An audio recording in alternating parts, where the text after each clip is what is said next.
Right. Well, Kay, good afternoon. And I know you love my kitchen as a backdrop. You've always said how much you loved it. I shot there all my NFL 360s during COVID. But I think this beats the kitchen, right? We are in front of the River Thames, which you know well. Your studio was over this way. And we have Big Ben, which is still under reconstruction, and Parliament, and it's just a gorgeous, gorgeous setting out here. The fans, they love it. They love it. We are back after a 2-year hiatus. Didn't have football here last year because of COVID.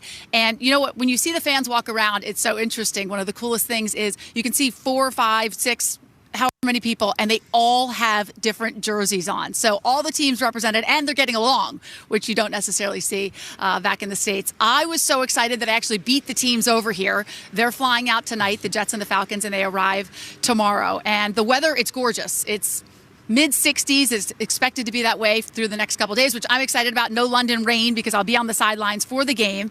And as I send it back to you guys, I think the only thing that would make it better, Kyle and Peter and Kay, would be another dinner with you guys and the commissioner asking all sorts of important questions. I'll let you explain that one to Mike Robb and the viewers. Wow, what a toss. Melissa, from London, you're going to throw me under the bus? Yeah, she's right there. There was the dinner it was with great. Kay and Peter and myself and Roger Goodell and Ron Jaworski, the Jaworski family. Nate was not there. Nate was doing some fashion show or something. Ron Jaworski was there. Yeah, Ron Jaworski and Mrs. Jaworski. Nate was getting a suit, I think. Remember he was like on a... Yeah, and so Peter got out his list of demands for the commissioner, and it went all the way down to the ground. Peter, tell us what you demanded. Like the commandments. Yeah. I just said to the commissioner, you know, we've been working really hard. Commish. My one moment with the commissioner. I don't know if you guys can hear me. Can they hear me?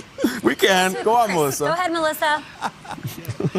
No, what I was going to say, no, the commissioner said, can you guys just tell me a couple things you'd like for the show? Maybe he was thinking, you know, people you'd like to have on it or more access or something like that. Yeah. And he got time off. That's it. Yes. That was his answer. From You'll Peter never Tracy. live that one down. Speak for everyone. Never. Hey, man of the people. It's for the crew, okay? It wasn't about... Who needs Drew Brees on our show? Get out of here. Give me a day off. We had a lot of room temperature pints of booze at that point. A lot of ales at that point. The question is, did it was like he listen? the genie came out and said, you had 3 wishes, and we're like picking at our calamari. We had nothing to say. It was a terrible wasted opportunity. Thank you so much. That was awesome, Melissa. I love having you here. Have the time of your life. And you'll see Melissa on the sidelines. It's such a treat for us on NFL Network. If you're an NFL fan, to have her out there. It's the Falcons and the Jets, and we cannot wait to see it go down. 9:30 a.m. Eastern kick on Sunday. Time for Will Selva. He's on the West Coast with the news. Absolutely. It's gone on there, Kay and guys. Well, we continue to follow what's happening down in Jacksonville. Of course, Jaguars head coach Urban Meyer continuing to deal with the fallout from his actions in Ohio that went viral. He spoke to owner Shad Khan about the incident 3 or 4 times and has now spoken to the team to make amends and take responsibility for his actions. The job of a coach is to, number 1, health and safety of a player. Number 2 is motivate him and bring out the greatness in him. And number 3 is give him everything possible to be successful and get a great locker room. And then get the heck out of the way. And I apologize for distraction with a huge week coming up. At any point over this whole last few days, did you ever feel distraught enough to consider resigning at all? No. At the end of the day, I can speak for myself for sure, and I know most of the team feels this way. He's still my head coach. I still respect him, regardless of what happens. Like I said, we're a team and we're figuring it out. So, yeah, we're all good. We had a great day of practice today, and we're all still working.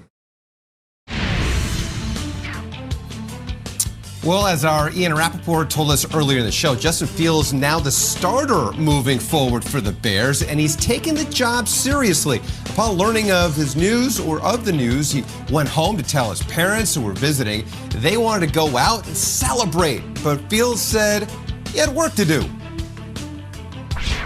My parents were actually at my house last night. I told them, and they wanted to go out to celebrate, and I told them, nah, I'm cool. They went out without me, yeah, so. I was just home, yeah, with my dog, Uno, watching film last night, so that's all I was doing. So Fields and Uno hitting the playbook. Uno, by the way, is a French bulldog, earning the name Uno because Justin Fields wears number 1. the more you know, right? Well, still to come here.